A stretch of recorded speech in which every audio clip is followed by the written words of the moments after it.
Dieu, alléluia, que le Seigneur notre Dieu nous garde et qu'il nous bénisse. Prions le Seigneur. Dieu, nous voulons te dire merci de nous avoir gardés et de veiller sur nous. Merci Seigneur notre Dieu de nous donner ta parole chaque jour, la nourriture spirituelle au temps convenable. Merci encore aujourd'hui de nous donner, de nous communiquer Seigneur ta volonté qui est ta parole. Reçois Seigneur notre Dieu la louange, l'adoration et la gloire pour toujours et à jamais. Que je diminue, que toi seul sois vu, sois élevé. Au nom de Jésus-Christ, notre Sauveur et Seigneur. Amen. Frères et sœurs, messieurs, dames, vous tous qui nous suivez, que le Seigneur vous bénisse et que Dieu vous garde et qu'il vous fortifie. Surtout ceux qui traverseraient des moments difficiles. Notre Dieu est vivant et il est fidèle. Proverbe chapitre 19. Proverbe chapitre 19, le verset 16. Celui qui garde ce qui est commandé garde son âme. Celui qui ne veille pas sur sa voie mourra. Voilà ce que nous dit le sage. Proverbe chapitre 19, le verset 16. Vous savez tous qui est l'auteur de Proverbe, le fils du roi, le prince, lui-même devenu roi d'Israël. Le fils de David. Bien-aimé, à un moment donné de la vie de ce monsieur, quelque chose s'est passé. Et il était jeune, il était auprès de son père, il aimait le Seigneur. Et il a trouvé grâce aux yeux de Dieu d'être le successeur de son père, le roi d'Israël. Et à un moment donné, il s'est détourné de la voie de Dieu. Il a laissé son cœur rempli de rapines, rempli de mondanité, d'iniquité s'exprimer. Et plus tard, il dira vanité de vanité, tout est vanité. Vous comprenez? Il n'a pas écouté les conseils de son père David. Et il est allé jusqu'à s'attacher à plus de 1000 femmes. Il s'est égaré dans ses pensées, il s'est égaré dans ses actions. Il est allé vers d'autres divinités. Et la main du Seigneur a été contre cet homme à un certain moment. Comprenez? Et heureusement qu'il s'est ressaisi, il s'est repenti. Et il dira lui-même qu'en vérité, sous le ciel, il n'y a rien de nouveau. Et que tout ce qui a été, et que vanité des vanités, tout est vanité. C'est cet homme qui a expérimenté ces choses qui nous parle. Il dira ici, celui de son âme. Il sait de quoi il parle. Frère, nous sommes parvenus à la fin des temps. Et nous devons discerner, les esprits discerner le temps dans lequel nous sommes. Voilà le sage qui nous dit, celui qui garde ce qui est commandé. Qu'est-ce qui est commandé? Si réellement nous avons entendu l'évangile, nous avons entendu la parole de Dieu, qu'est-ce qui est commandé? Vous comprenez? Oh, c'est vrai que beaucoup diront, mais écoutez, ce qui est commandé, nous faisons comme nous voulons, nous agissons comme nous voulons. C'est ce qui est arrivé à Adam et Ève dans le jardin d'Éden quand Dieu leur avait dit, ne mangez pas le fruit de la connaissance du bien et du mal, mais mangez de tous les fruits du jardin. Le serpent qui était l'animal le plus rusé, animé du diable, c'était l'incarnation de Satan. Le diable est venu dire à Ève, Dieu a-t-il réellement dit que vous ne mangerez pas les fruits de ce jardin? Et pourtant Dieu leur avait dit cela, de manger de tous les fruits, sauf l'arbre de la connaissance du bien et du mal. Et Dieu a dit, le jour où vous en mangerez, vous mourrez. Mais le serpent a remis tout cela en cause, comme le diable remet tout en cause. Le diable parle au cœur de plusieurs encore aujourd'hui, à la fin des temps. Le diable te dira non, ce qui est commandé, même si tu l'as violé, même si tu divorces et que tu te remaries pendant que ta conjointe, ton conjoint est vivant, c'est rien, nous sommes dans la période de la grâce. L'ennemi est en train de séduire plus d'une personne. L'ennemi est en train de séduire. De la même manière qu'il a agi au temps d'Adam et Ève, c'est de cette même manière qu'il agit encore aujourd'hui. Le diable va remettre tout en cause avec un esprit de relativisme. Il dira, oui, c'est vrai, Dieu a dit. Mais, vous voyez, Dieu comprend notre situation, même des pasteurs que nous respections. Ils vont tout relativiser. Ils diront, c'est vrai que c'est interdit de faire cela, mais tu vois, Dieu nous comprend, nous sommes à la fin des temps. C'est pourquoi le thème que je voulais partager avec vous, je l'ai intitulé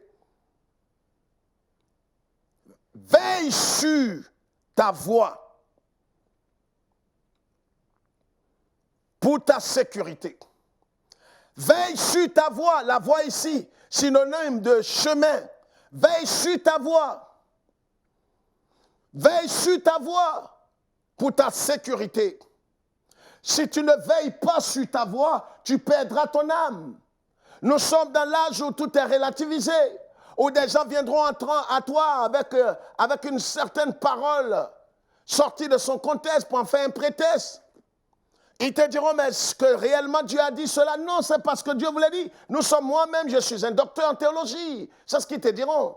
J'ai étudié l'écriture, j'ai vu le test hébraïque, j'ai vu le test grec. C'est pas ce que ça veut dire. Dieu n'a pas dit que si tu as une seconde femme que tu es perdu. Tu peux avoir plusieurs femmes.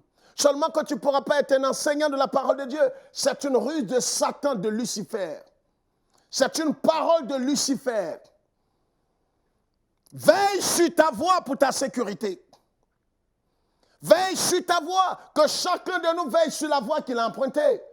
Si réellement nous sommes sur le chemin étroit, veillons sur cette voie. Veille sur ton cœur, veille sur ta voie, veille sur le chemin sur lequel tu te trouves. Pour ta propre sécurité. Vous comprenez? De nous-mêmes, nous ne sommes pas capables. Nous savons que ce n'est pas le Saint-Esprit. De nous-mêmes, nous n'avons aucune capacité. Le faire et le vouloir vient du Seigneur. Voilà ce que dit le sage ici. Celui qui garde ce qui est commandé garde son âme. Ce n'est pas une offrande que nous faisons à l'église qui garde notre âme. Oh, c'est vrai, certains ont entendu. Oui, apporte ta dîme, apporte tes offrandes. Rien de méchant contre cela. C'est bon, c'est biblique. Mais en même temps, vous devez savoir que ces choses ne garderont pas votre âme. Ces choses ne préserveront pas votre âme. Est-ce que nous sommes prêts à garder la parole de Dieu dans notre cœur? Est-ce que nous sommes prêts à marcher conformément à la parole de Dieu? À obéir au Seigneur? Est-ce que nous sommes prêts à aimer Dieu de tout notre cœur? Parce que les 10 commandements étaient résumés en 2. Jésus dit, vous aimerez l'Éternel, votre Dieu de tout votre cœur, toute votre âme et votre esprit. Et le second qui lui est semblable, c'est tu aimeras ton prochain comme toi-même. Si nous gardons ce qui est commandé, nous gardons notre âme. Si nous gardons la parole de Dieu, vous savez, Dieu nous a dit quelque chose. De façon individuelle, chacun a reçu un ordre de Dieu. Dieu peut-être a dit, enlève ta main dans l'orgie. Enlève ta main dans la magie. Tu veux me servir, mais en même temps, tu veux me servir avec les pouvoirs étrangers, avec le feu étranger. Enlève ta main dans ces orgies. Regarde ce qui se passe autour de toi et dans ton pays. Tu diras, mais voyez, plusieurs ont fait des pactes avec Satan. Certains sont dans les loges et en même temps servent Dieu. Parce que tu veux avoir la popularité, tu veux avoir la foule. Tu veux avoir cette gloire humaine, les honneurs stériles et vaines.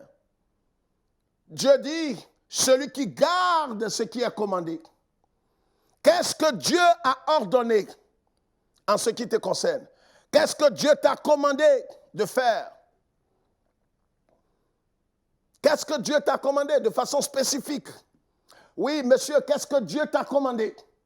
Dieu t'a donné un ordre, Dieu t'a donné un commandement, Dieu t'a dit de faire quelque chose. Dieu t'a dit de t'éloigner de quelque chose. Vous savez, en ce qui concerne Lot, quand nous lisons l'histoire de Lot, quand il est allé s'installer à Sodome et Gomorrhe, Dieu lui a dit de partir de là. Vous comprenez ce que j'ai dit? Dieu a dit de partir de là, de partir de Sodome et de Gomorrhe. Ce qu'il devrait faire pour garder, sauver son âme, c'était de sortir de Sodome et de Gomorrhe, lui et toute sa famille. Il y a quelque chose certainement que Dieu vous a commandé. Mais peut-être que vous êtes en train d'hésiter, vous êtes en train de douter, vous êtes en train de discuter avec le Saint-Esprit. Vous dites, non Seigneur, ce n'est pas possible. C'est vrai que je suis la maîtresse ou la seconde épouse de cet homme. Et tu m'as dit de partir de là, mais comment je vais vivre, Seigneur? Comment je vais payer mon loyer? Comment je vais prendre soin de moi? C'est parce qu'il intéresse Dieu. Dieu dit, pas de là. Pas de là. Si tu n'obéis pas à ce qui est commandé, tu vas perdre ton âme. Aujourd'hui, voilà ce qui trompe plusieurs personnes. Et plusieurs sont dans les illusions. Oui, le Seigneur a dit cela, mais Seigneur, comprends ma situation. Je veux bien obéir, mais tu vois, qu'est-ce que je vais devenir? Et ils tombent sur des gens, selon les dispositions intérieures, qui leur donnent des messages qu'ils veulent entendre. Pas des messages, mais des massages. Parce que le massage fait du bien à l'esprit charnel, l'esprit mondain, l'esprit qui se perd. Mais le message de Dieu dérange.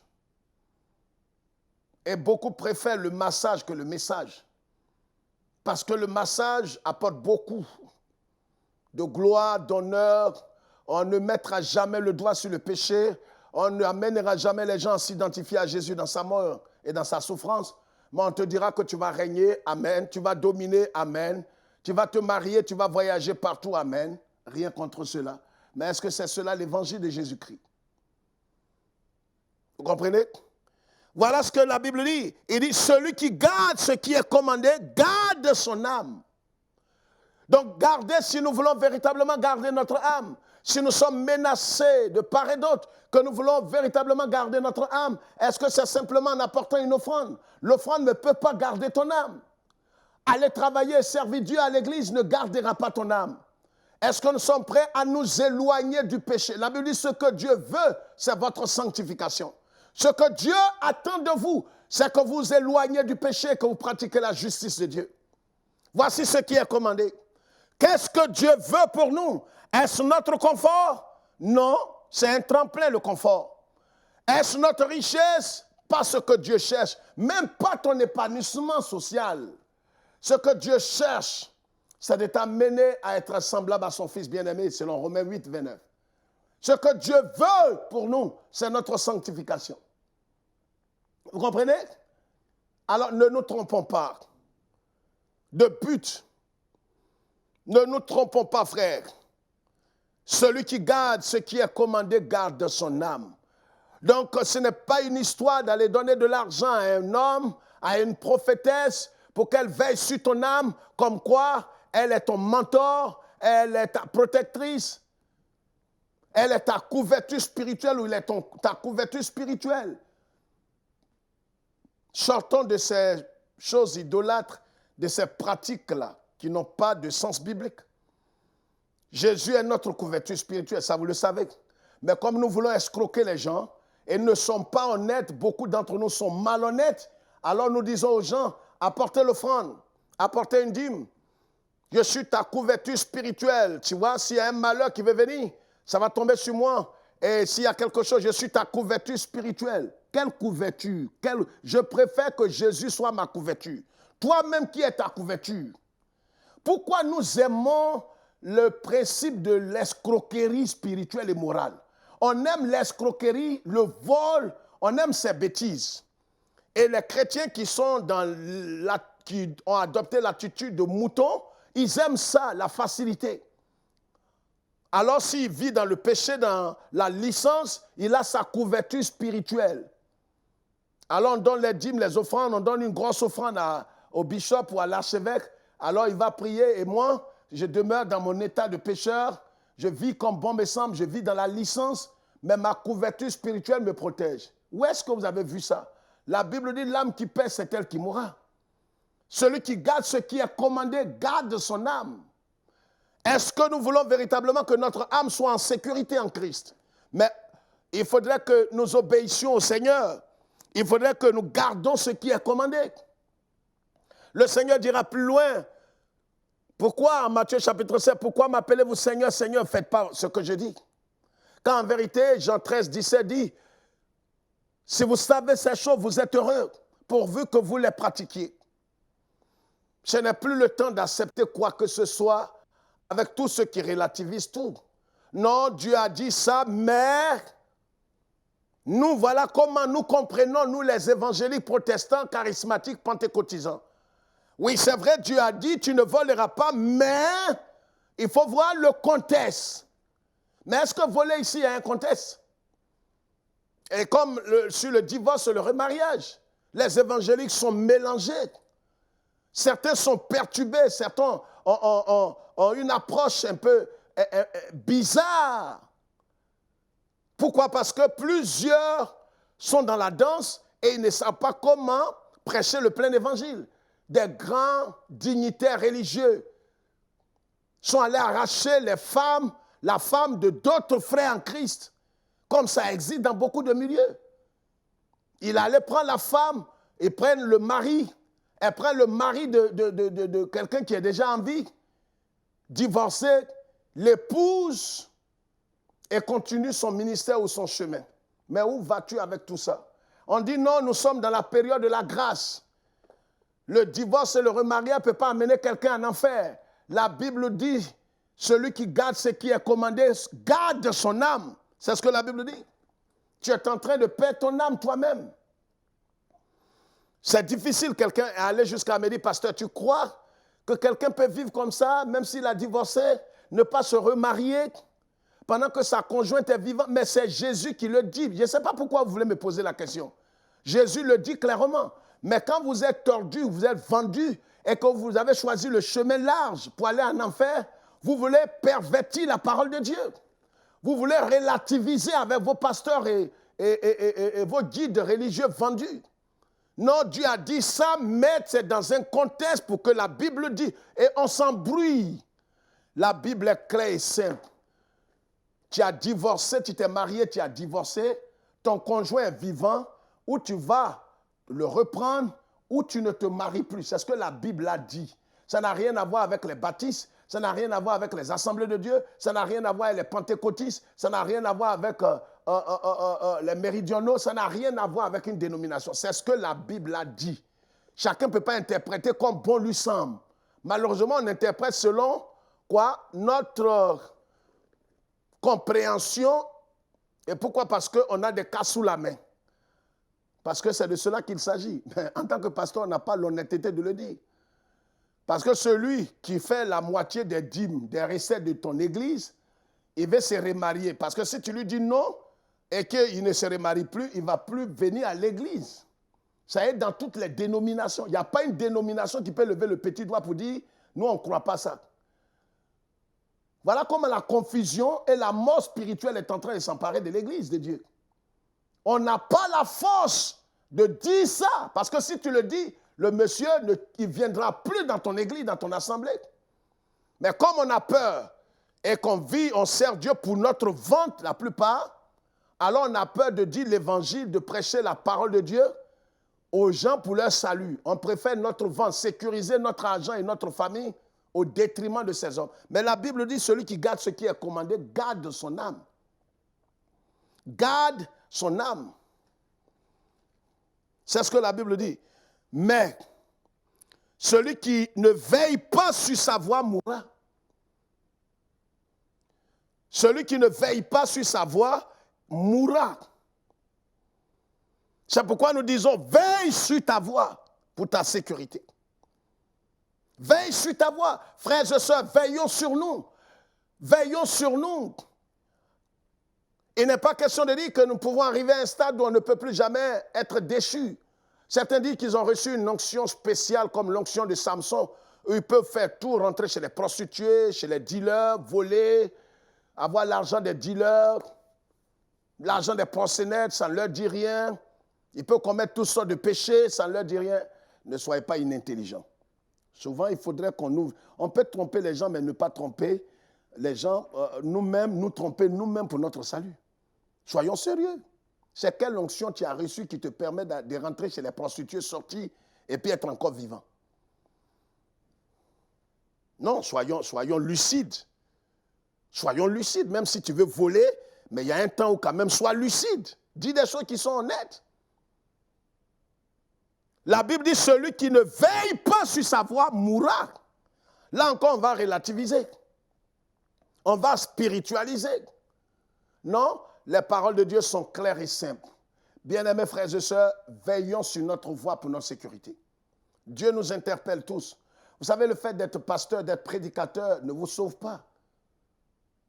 Si nous ne veillons pas sur notre cœur, si nous ne laissons pas le Saint-Esprit, souvent certains m'ont dit, pasteur, on a l'impression, vous savez, quand nous venons à Jésus, voilà ce qu'il me dit, quand on vient à Jésus, on n'a plus rien à faire, c'est le Saint-Esprit qui fait tout à nous, c'est vrai.